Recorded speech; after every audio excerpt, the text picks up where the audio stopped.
24 फरवरी 2021 का दिन उत्तराखंड के इतिहास में स्वर्ण अक्षरों में लिखा जाएगा। इस दिन मुख्यमंत्री त्रिवेंद्र सिंह रावत राज्य एटीएस के पहले महिला कमांडो दस्ते का शुभारंभ करेंगे। महीनों की कड़ी ट्रेनिंग के बाद महिला कमांडो राज्य और देश की सुरक्षा का मौका मिलने को लेकर बहुत उत्साहित हैं। ये मौका मिलने पर महिला कमांडो सीएम को धन्यवाद करने के साथ महिलाओं के लिए प्रेरणा बनने की बात गर्व से कह रही हैं। सर, मैं अपने ऑनरेबल सीएम सर का थैंक यू करना चाहूँगी कि उन्होंने पहली बार उत्तराखंड में वुमेन कमांडो का गठन किया। इससे और महिलाओं को भी प्रेरणा मिलेगी कि वो भी इस तरीके की चुनौतीपूर्ण जो भी कंडीशन आती है उसको हैंडल कर सकती हैं। और हम इस ट्रेनिंग से हमको ये सीखने को मिला है कि कठिन से कठिन समय में भी हम किस तरीके से अपने आप को तैयार कर सकते हैं। फॉर एग्जांपल, जैसे अगर हमको कोई इन्फॉर्मेशन मिलती है कि कहीं पर कोई टेररिज्म या फिर कोई काउंटर इंसर्जेंसी की प्रॉब्लम हो गई है, तो हम कम से कम समय में किस तरीके से अपने वेपन को तैयार कर सकते हैं। अगर हमारे वेपन खाली हो चुका है तो किस तरीके से हम उसको यूज़ कर सकते हैं, या फिर हमारे पास ओनली डैगर है, हम उसका यूज़ किस तरीके से कर सकते हैं। तो इन छोटी छोटी चीज़ों का यूज़ करके हम किस तरीके से सिविलियंस को बचा सकते हैं। कमांडो जैसी कठिन ट्रेनिंग वाले दस्ते में जाने को लेकर उनका कहना है कि श्रम करने में मेहनत तो लगती ही है, लेकिन हम खुश हैं। प्रॉब्लम तो होती है क्योंकि नॉर्मल लाइफ से एकदम कमांडो लाइफ में आना थोड़ा टाइम लगता है, बट अब हम इसके आदी हो चुके हैं। चुनौती है तो? यस सर, चुनौती तो है, लेकिन हम हर चुनौती का सामना करने के लिए तैयार हैं। ईटीवी भारत ने एक और महिला कमांडो से बात की तो उनका कहना था कि मोटिवेटेड फील कर रही हैं।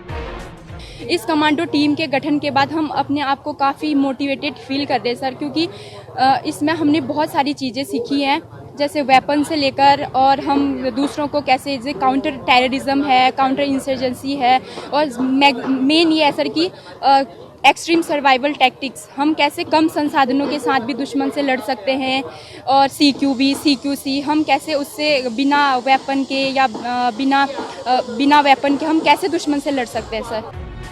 महिला कमांडो का कहना है कि बहुत हार्ड वर्क किया है, ट्रेनिंग में बहुत कुछ सीखा है। अभी तक की ट्रेनिंग में हमें बहुत अच्छा लगा सर, हमने काफ़ी हार्ड वर्क किया है, और अभी हमने यहाँ पे ये सब सीखा है। यहाँ पर हमारा डेमो होने वाला है अभी, और हम इसमें बहुत अच्छा करने की कोशिश करेंगे। महिला कमांडो का ये भी कहना है कि गवर्नमेंट का वुमेन एम्पावरमेंट का डिसीजन बहुत बढ़िया है। कमांडो सावित्री बिस्ट सर, बिल्कुल।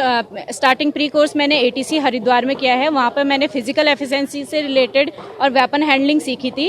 उसके बाद हम PTC नरेंद्र नगर में गए हैं, वहाँ पर अभी हमारी ट्रेनिंग चल रही है। तो मैं ये मानती हूँ कि जो गवर्नमेंट ने ये इनिशिएटिव लिया है वुमेन एम्पावरमेंट का, तो मैं कहती हूँ बहुत अच्छा है, क्योंकि मैं अब खुद को एक कमांडो की तरह से फील करती हूँ। मैं उस महिला समाज के हिसाब से कमज़ोर नहीं समझती अपने आप को। तो सर, मैं ये मानती हूँ कि हाँ, मेरे अंदर काफ़ी इम्प्रूवमेंट है। सर, चुनौतीपूर्ण तो रही है, क्योंकि वहाँ कोई फिक्स टाइमिंग नहीं है। कभी भी उठ के हमें एक्सरसाइज करना है, या फिर अपने वेपन से रिलेटेड अपनी वेपन की सेफ्टी करनी है, लोडिंग करनी है। तो ये सब चीज़ें सीखी हैं सर।